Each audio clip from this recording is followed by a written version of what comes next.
Okay, it says it's preparing to live stream the meeting, and I'm a little early, so, now it says it's setting up my meeting. But as we know, it's not always super honest with us. Okay, it says I'm live. Hello, and welcome to Tea and New Book Tuesday. Let me double check. I'm a little early. So let me take this time and make sure that everything is coming from where it should. That you're getting this on the microphone. Yes, the USB microphone. That's what I want to see. Hello, how's everybody's Tuesday going? Mine's going pretty good. Busy, lots of books coming out in July. And let's go ahead and get into it. Let me share my screen. Right, let me exit out of here and get to the correct screen before I do this. There we go. Do that. And then we go in here and get share screen on. That's what I want. I want presentation slides. And there we go. Welcome to Tea and New Book Tuesday, MPL's pre-order program. Today I'm going to go over a bunch of books that are pre-ordered and will be released in July. They're already in the catalog, so you can put them on hold before they even come out and be one of the first people in Mobile to read them. Today we're going to talk about, I'm going to do a quick review of, have I been saying July? July is next week. We're finishing up June. Okay, so I'm going to do a review of all the audiobooks, not review like, also I think I spelled review wrong. Not review as in, here's what I think of these books, but as in, I've been telling you which ones were going to come out in audio and that we're going to buy in audio from the beginning of doing this month. So I've just compiled all this into a list, and I'll show you the covers and go over that real quick. Then we'll get into science fiction, fantasy, and horror. But first, we have to do the giveaway. The giveaway last week worked really well. I really liked it. You guys seem to like it. So this means we're going to devote some serious time today because I have, let's see, 1, 2, 3, 4, 5, 6, 7 books for you to choose from. The rules are, if you're watching and you want one of the books, put it in the comments below. I want the title of and then give me the title of the book and tell me which MPL location you would like to pick it up at. I only have one of each book. So if you're not watching this live, I would recommend going through the comments to see which books were already claimed and see if you want one of the other ones. And if you want to put a second choice, go ahead and do that. The book will go to the first person to comment that they want that book.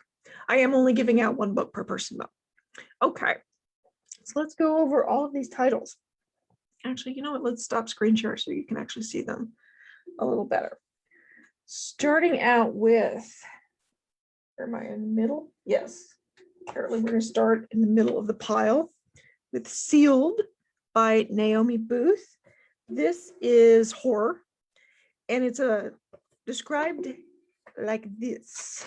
Timely and suspenseful, Sealed is a gripping modern fable on motherhood, a terrifying portrait of ordinary people under threat from their own bodies and from the world around them.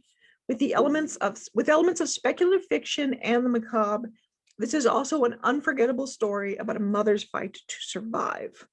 I think this came out in 2019. So that's Sealed. Next up is another horror title, All My Colors by David Quintrick. In this book, it is March 1979 in DeKalb, Illinois. Todd Milstead is a wannabe writer, a serial adulterer, and a jerk, only tolerated by his friends because he throws the best parties with the best booze. During one particular party, Todd is showing off his perfect recall, quoting poetry and literature word for word, plucked from his eidetic memory. When he begins quoting from a book no one else seems to know, a novel called All My Colors, Todd is incredulous. He can quote it from cover to cover, and yet it doesn't seem to exist. And of course, he's going to decide to write the book, and there will be consequences for that. Next up, from the author of Annihilation, which is Jeff Vandermeer, Hummingbird Salamander. I think we talked about this when it came out because I thought it was a really interesting science fiction title. It's a brilliant speculative thriller of dark conspiracy, endangered species, and the possible end of all things. Next up, we have Tell the Machine. I'm going to flip them over because they're driving me nuts. Okay. Tell the Machine Goodbye by Katie Williams. This is also science fiction. Refinery 29 said, between seasons of Black Mirror, look into Katie Williams' debut novel. I think someone else is going to get compared to Black Mirror as well. But this is also described as smart, inventive, a page turner that considers the elusive definition of a happiness. And I think the main character, Pearl's job is to make people happy. She provides customers with personalized recommendations for greater contentment. So it's that sort of speculative thing. Next up is A Children's Bible by Lydia Millet, also science fiction. This was named one of the best novels of the year by Time, Washington Post, NPR, Chicago Tribune, Esquire, BBC, and many others. A Children's Bible follows a group of 12 eerily mature children on a forced vacation with their families at a sprawling lakeside mansion. Contemptuous of their parents, the children decide to run away when a destructive storm descends on the summer estate, embarking on a dangerous foray into apocalyptic chaos outside. Lydia Millet's prophetic and heartbreaking story of generational divide offers a haunting vision of what awaits us on the far side of Revelation. Sounds very interesting. That came out in 2020. Green Valley by Louis Greenberg, another science fiction novel. When Lucy Sterling's daughter is abducted, she knows it will be no easy feat to find answers. Stanton is no ordinary city. Invasive digital technology has been banned by public vote. No surveillance state, no shadowy companies holding databases of information on private citizens, no phones tracking their every move. Only one place stands firm, anchored in the bad old ways, in a huge bunker across town, Green Valley, where the inhabitants have retreated into the comforts of full-time virtual reality. Persona non grata to the outside world. And it's inside Green Valley, beyond the ideal virtual world it presents, that Lucy will have to go to find her missing daughter. This is described as a chilling, near-future science fiction for fans of Black Mirror. Again, I hate Black Mirror, by the way. But if you like it, there's a couple of books on this list you might like. But it's for fans of Black Mirror and True Detective. I do like True Detective. So that's that. And one last book that I found in the pile and had to rush to put in, Sorrowland by River Solomon. This came out May 4th. So we discussed it when we did May books. It's about a pregnant woman who's fleeing a religious compound, and she gives birth to her twins out in the woods, but then the people from her compound are pursuing her, and she unleashes a destruction on them that she didn't know she was capable of. So she's going through this magical metamorphosis out in the woods. I thought it sounded interesting. If you would like a copy of it, put Sorrowland and the MPL location you prefer pickup in the comments below. Those will all be first come, first serve. So you want to be watching live if you want to get your choice of book. All right, moving on. Let's go ahead and share screen again so you can see what I'm going to show you next. Coming up at MPL. Why did you go so far? Did I not? Okay, I guess I didn't put a slide for this. Summer reading celebration will begin at the beginning of June, but we are already taking registrations. And adults can register to win a package that includes an air fryer, a cookbook, and a $50 gift card. You can register at any location right now. We will set up online registration probably by June 1st, so you can also register online when that time comes. But I will be previewing there's prizes for every age. There's reading challenges. We're going to do a ton of things this summer, and I'll preview a little bit of it each Tuesday on the show. All right, so let's go over the audiobooks. We have, did I tell you what I'm drinking today? I think because I skipped what I'm reading, I also skipped what I'm drinking. I've got my Tazo lemon strawberry green tea, which is one of my favorites. I had to return to tea because soda does nothing for my voice. Okay.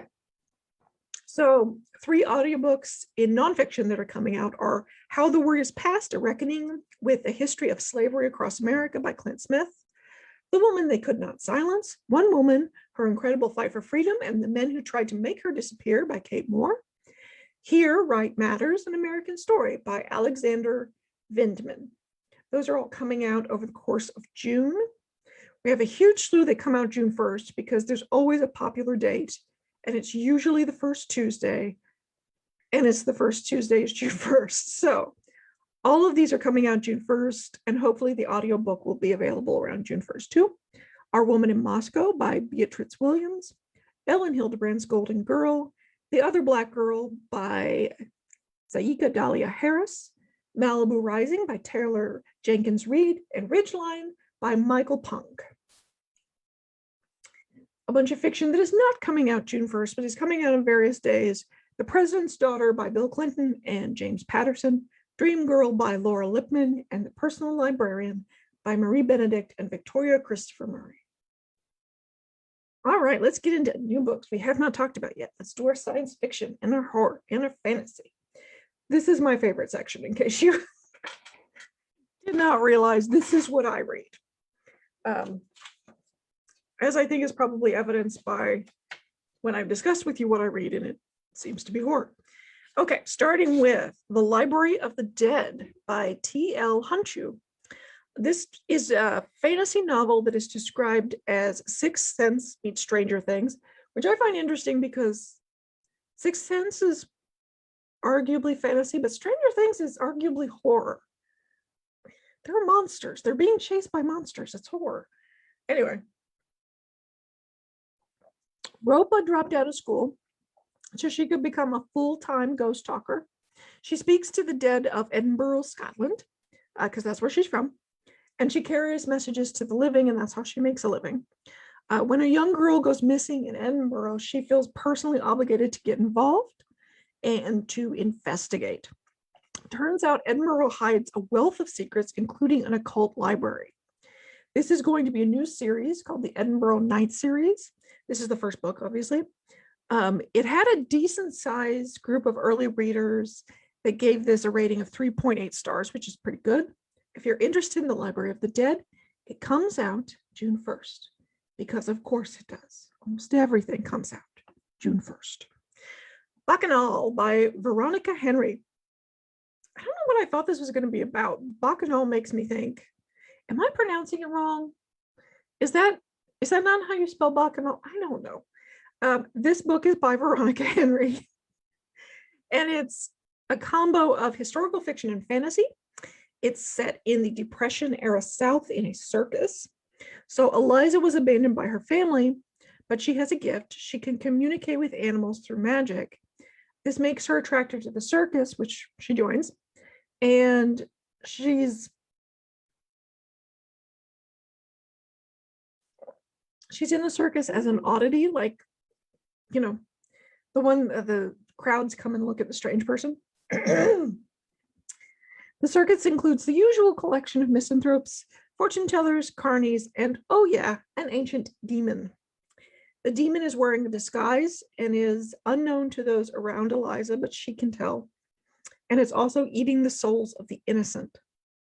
But Eliza is just beginning to understand her powers, and they make her a match for the demon. Only about 600 early readers, but they gave this a rating of over 4 stars on Goodreads. If you are interested in this book with the title that I may or may not be pronouncing correctly, it comes out, of course, June 1st. All right, Hollow by Brian Castley. I'm both like attracted and repelled by this because it seems intense. My first note is some serious epic fantasy here.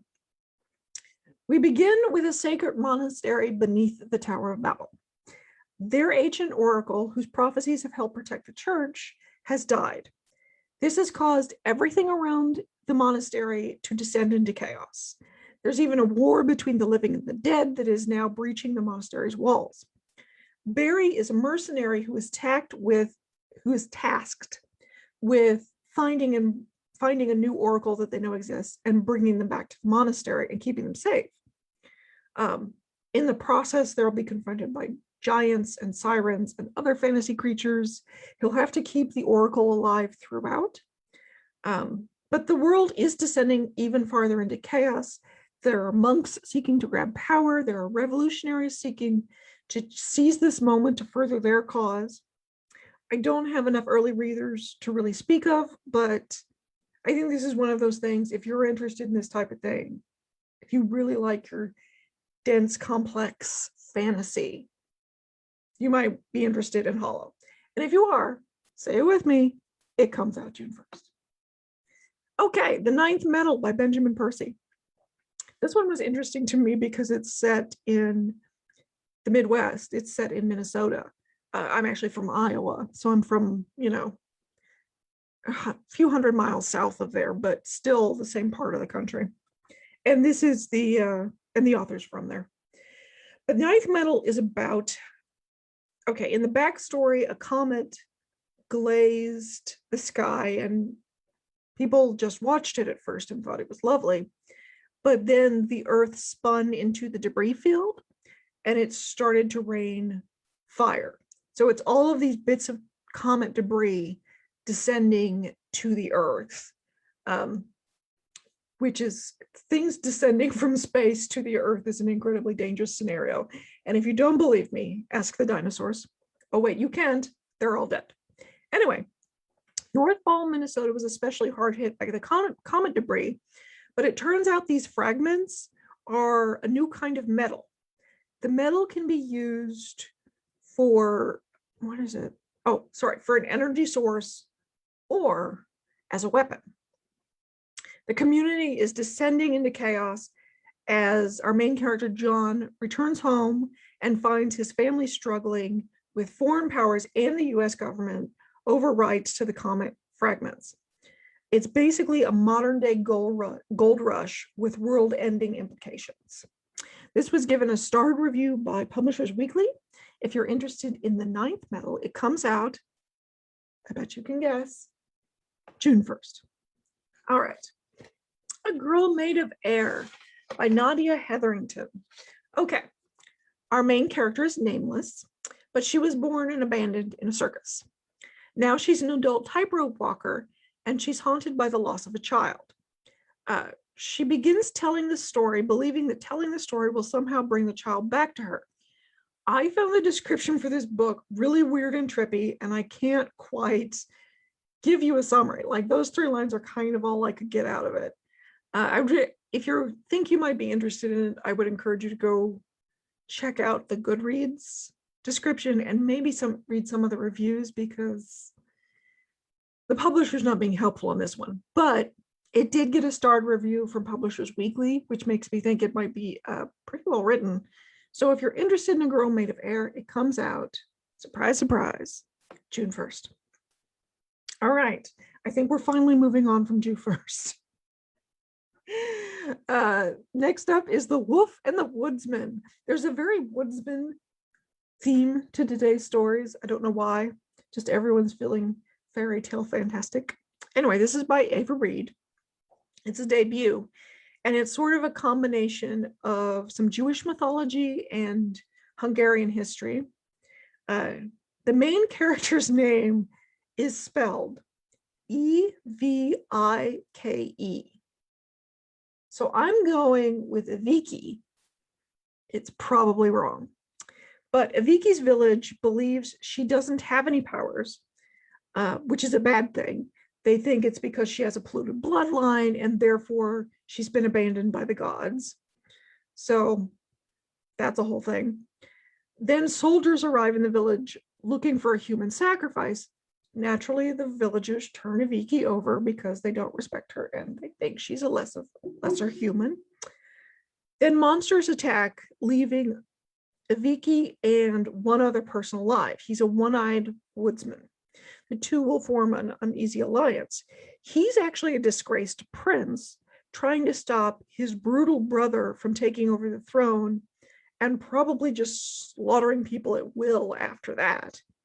Vicky, they don't explain why Vicky ends up in the pact, but I have written, presumably she doesn't want to be sacrificed. They make a pact to stop his brother, but she is finally developing her magic and has alliances with other people that may cause her to betray their pact. This had a decent number of early readers who gave it a 4.11 star rating on Goodreads, just decently high. If you are interested in The Wolf and the Woodsman, it comes out June 8th. All right. I like the description of several of these because of course I do. This is the stuff I read. For some reason, I like the description of this one and the next one a lot. The Coward by Stephen Aryan. So Kel, our main character, is a legend. At 17, he and a bunch of like grizzled older soldiers went to go destroy the Ice Lich, Lich. Don't know what that word is, but I'm going with Lich. Kel was the only one who returned, and he returned victorious. The Ice Lich was presumably dead, and the ice started to recede from their land because of it. Kel is older now, he's a farmer, and the story of his heroism is told throughout the land. But someone suddenly takes up residence in the Ice Lich's castle, and ice begins to creep over their land again. So naturally, everyone wants Kel to take up his sword and go fight the monster again. There's one problem with that. He's been lying this whole time. He did not get out of that situation by being heroic. He lucked his way out, and he has no intention of sacrificing his life now. So this got a tiny handful of early readers, but they gave it over 4 stars, so they seem to like it. If you're interested in The Coward, it comes out June 8th. All right. So Rabbits by Terry Miles. Mills or Miles? That's got to be Miles, right? Because that's how you spell the first name, Miles. Anyway, this is set in a world of the Rabbits podcast.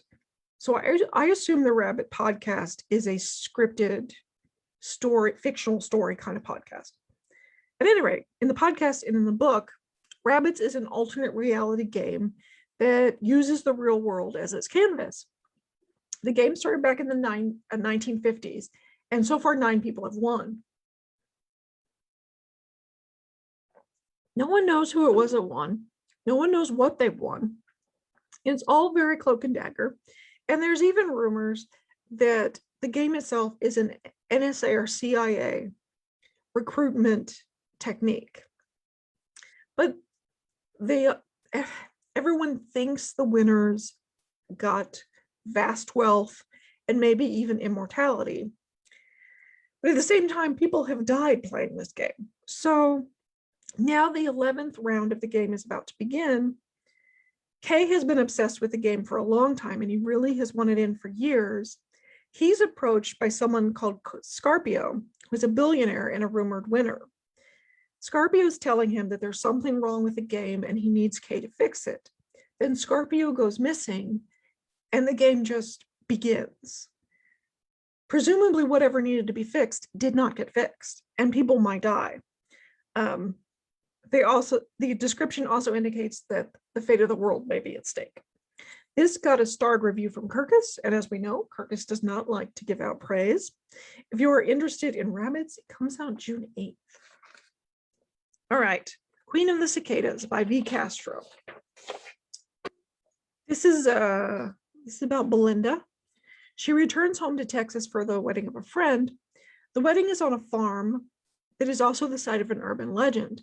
According to the legend, in the 1950s, a farm worker was murdered and the town just ignored it.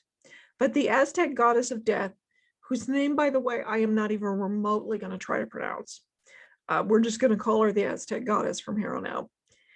She heard the dying woman's cries. The goddess made a plan for both of them to physically be reborn in the world by feeding on vengeance and worship. Belinda and the farm's owner will find the truth of the legend and how it may dictate their future.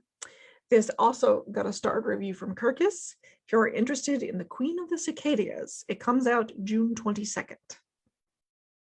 And one last one for the woods and for June 1st. For the Wolf by Hannah Witten. This is a fantasy retelling of Little Red Riding Hood. In this world, the first daughter is to inherit, and the second daughter is to be sacrificed to the wolf. Red is the only second daughter to be born in centuries. There is new hope that her sacrifice will bring back the long-captured gods. Red is almost relieved to go. She has powers she can't control, and they've caused her to hurt people she loves. But when she submits herself to the sacrifice, she finds the wolf is not a creature, but a man. And the gods who want to return to her land are actually monsters. She'll need to gain control of her powers and work with the wolf to save her world. This also got a Kirkus starred review. And if you are interested in For the Wolf, it comes out June 1st. All right, that's our books for today. Before I go, do not forget to pick out a book and put it in the comments so you can get that book sent to your MPO location of preference. Be sure to add that too. I will also add a couple of removed titles by the end of the day, hopefully, to Goodreads. And I will add some more nonfiction, a selection of nonfiction titles coming out in June to another discussion post later in the week, hopefully before the end of the week. Also on the newsletter, I've decided to go ahead and leave on titles that got removed from the show. And of course, if you subscribe to the newsletter, you can click on the title and go directly to our catalog and put the item on hold. Thanks for watching, you guys. Next week, we are getting into July already. Have a good week, guys. I'll see you next Tuesday.